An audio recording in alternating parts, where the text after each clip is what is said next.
Varicose veins అనేటివి జెంట్స్‌లో కన్నా లేడీస్‌లోనే ఎందుకు ఎక్కువొస్తాయి? మామూలుగా జెంట్స్‌కైనా, లేడీస్‌కైనా ఎందుకు వస్తాయి అనంటే, అవి ఎక్కడొస్తాయి? కాళ్ళ దగ్గర గానీ, తొడల దగ్గర గానీ ఉంటాయి. అసలవి ఎలా ఉంటాయంటే, నీలి రంగులో సిరలనేటివి ఉబ్బినట్టుగా ఉంటాయి. మనం ఏమనుకుంటాం? అవి నరాలనుకుంటాం. వాటిని నరాలనొద్దు, యాక్చువల్‌గా సిరలు అనాలి. మనం చిన్నప్పుడు చదువుకున్నాం గదా! సిరలు మన బాడీలో ఉన్న రక్తాన్ని గుండెకు సరఫరా చేస్తాయి. గుండె నుండి రక్తాన్ని మన బాడీకి సరఫరా చేయడానికి ధమనులు అనేటివి పనిచేస్తాయని మనం చిన్నప్పుడు చదువుకున్నాం.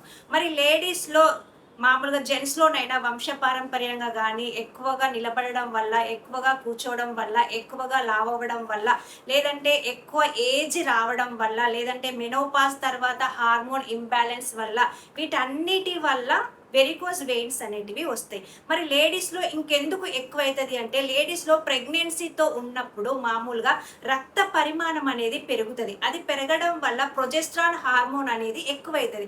మామూలుగా ఉన్నప్పటికన్నా మనం ప్రెగ్నెన్సీతో ఉన్నప్పుడు ప్రొజెస్ట్రాన్ హార్మోన్ ఎక్కువుంటేనే గదా! మన లోపల పిండం అనేది మంచిగా పెరుగుతది.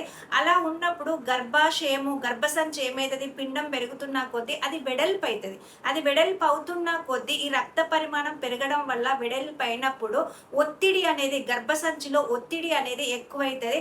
అంతేకాదు బ్లడ్ సర్క్యులేషన్ పరిమాణం పెరగడం వల్ల ఆ రక్తనాళాలలో ఒత్తిడి అనేది పెరిగి ఆ సిరల నుండి వచ్చే రక్తం అనేది మనకి ఇన్ టైంలో అంటే పర్ఫెక్ట్‌గా టైంలో రావడానికన్నా కొంచెం స్లో అవుతది. నెమ్మదవుతది.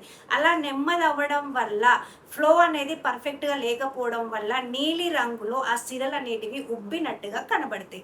ఇప్పుడు అర్థమైంది గదా! లేడీస్‌కి ఎందుకు ఎక్కువగా ఉంటాయి జెంట్స్ కంటే అంటే ఇది రీజన్ ప్రెగ్నెన్సీలో ఉన్నప్పుడు వచ్చే ప్రాబ్లమ్స్ వల్ల అలా అవుతా ఉంటది. మరి ఇలాంటి చిన్న చిన్న హెల్త్ టిప్స్ మీకు కావాలంటే ఈ వెరికోస్ వెయిన్స్‌కి కూడా నేను ఎక్సర్సైజ్ చెప్తా. నా రేపటి వీడియో గానీ, నెక్స్ట్ వీడియో గానీ నేను పెట్టినప్పుడు తప్పకుండా చూడండి. ఎక్సర్సైజ్ కూడా ఎలా తగ్గించుకోవచ్చు అనేదానికి.